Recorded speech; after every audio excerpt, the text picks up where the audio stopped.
Welcome to the Story Lab and welcome back to the Star Trek universe. Today, we deal with Star Trek starships and their engines. If you have never thought about it, you might not realize that Star Trek's warp engines change appearance and maximum potential all the time.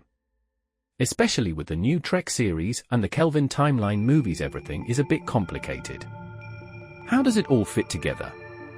That is what we will experiment with today, a timeline of engine development in the Star Trek universe. What do we have to work with for this experiment? During the time of Star Trek Enterprise, Warp 5 was the top speed, and technology for Warp 7 was only in development. During the Cage, Warp 9 has been reached, but this was a relatively new development. According to the pilot, the time barrier had been broken less than 50 years prior. George Kirk, Sr., flew aboard the USS Kelvin NCC-1701, a ship with only one, quite differently shaped warp nacelle and a much more industrial engineering section. In an alternate timeline, this technology becomes the standard in the fleet, with ship being able to make journeys between planets much faster than in the prime timeline.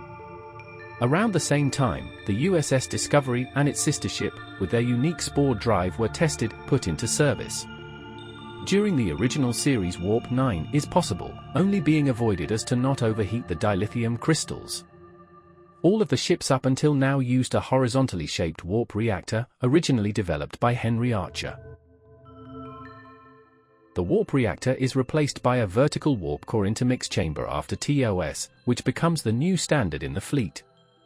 The Excelsior is said to have a transwarp engine that can go even faster than the Enterprise, i.e. faster than Warp 9. By the 24th century, the warp scale has changed completely. Warp core design has not changed though, and apart from variable geometry, warp nacelle stays the same throughout the 24th century. Actual transwarp drives such as the Borg have them resemble the quantum slipstream drive, which is developed only after most of the Star Trek series. So, where are the problems or contradictions in this development history? The USS Kelvin had an engine with a higher potential, but more complicated engineering than the later vertical warp cores, so why did Starfleet dismiss this project? Same goes for the spore drive.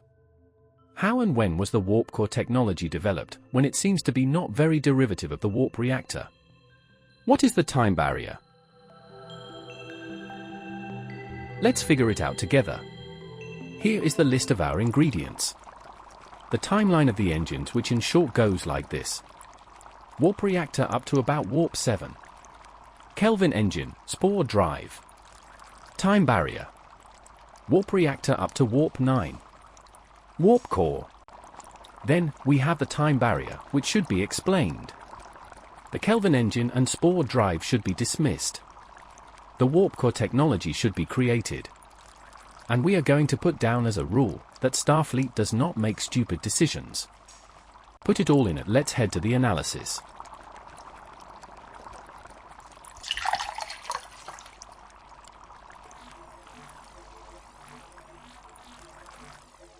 Here we go with our new timeline of warp engines. In the early 23rd century, the upper capacity of the Henry Archer warp drive was calculated to be around the Warp 12 benchmark of time, with Warp 9 being absolutely possible with the current power generation capacities and dilithium crystal purity levels. However, the scientists at the time found a problem with creating stable warp fields, as they would start to not only affect the three space dimensions but also the time dimension, meaning unpredictable outcomes of any journey, with ships being projected into the future by multiple years or simply being destroyed due to the crystals aging rapidly. These kinds of effects started to manifest themselves above a speed of approximately Warp 7.5. After initial tests of the Warp 9 setup produced the above-described horrible results, Starfleet quickly outlawed pushing any of their engines past Warp 7. The whole thing became known as the time barrier in the boomer slang. Being limited by their engine capacity, Starfleet opened up a contest for engineers from all over the Federation to create a workable new Starship engine model. The requirements were that the engine would need to exceed the potential of the Henry Archer engine, break the time barrier, and be transportable on a starship. In turn, Starfleet would test each engine design in a dedicated starship, the so-called 00 series. Although almost 100 proposals from research groups were sent in, only a few would actually ever reach the point of the Starship testing phase. One of the most promising proposals was that of a very high-energy high-power warp core in the style of an incredibly large fusion reactor. This engine would have had a potential warp limit of 15 and break the time barrier, but would also bring with it a huge maintenance requirement, an engine room 10 times as big as the typical engineering sections on current starships, and a potential to leak extremely harmful radiation. This engine was tested on the survey ship USS Kelvin in 2233, but found to be too high maintenance over a longer time period.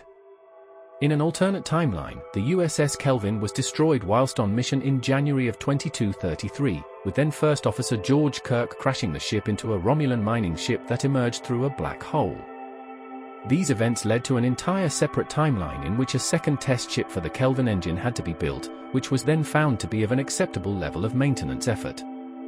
The engine was then adapted for the entire fleet.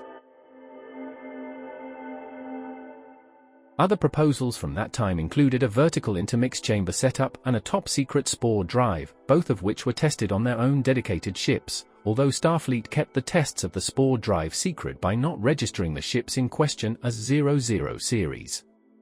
In 2237, a group of scientists found a workaround of the time barrier problem in the old Henry Archer engine by reinventing the makeup of the warp manifold and some basic breakthroughs in plasma physics. The time barrier was now officially broken, and the starships basically overnight gained the ability to reach warp 9 speed safely, with the option of going further now up to the energy requirements.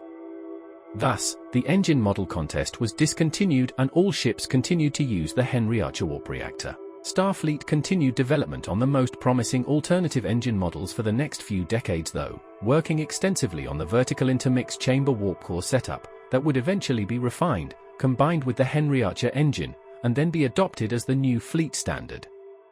In addition, a transwarp project was being pursued, which faced many problems before finally being abandoned after initial tests on the USS Excelsior in the 2280s.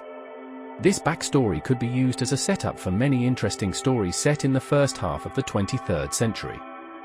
For example, there could be an episode of SNW, where the crew finds an old 00 series ship that has been lost when its weird engine failed. Scotty could help fix it, gaining his reputation as a miracle worker.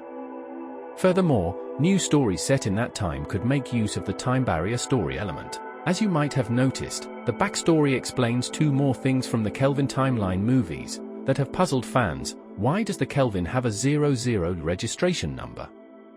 That number is way too low and does not seem to follow Starfleet's numbering scheme. Well, it is because it is a test ship for Proposal 56, hence NCC-0056. Being the test ship for the new engine also explains why Admiral Marcus had a model of the USS Kelvin in a line with the Phoenix, the NX-01 and other ships that were important stepping stones in the development of Starfleet and its engines.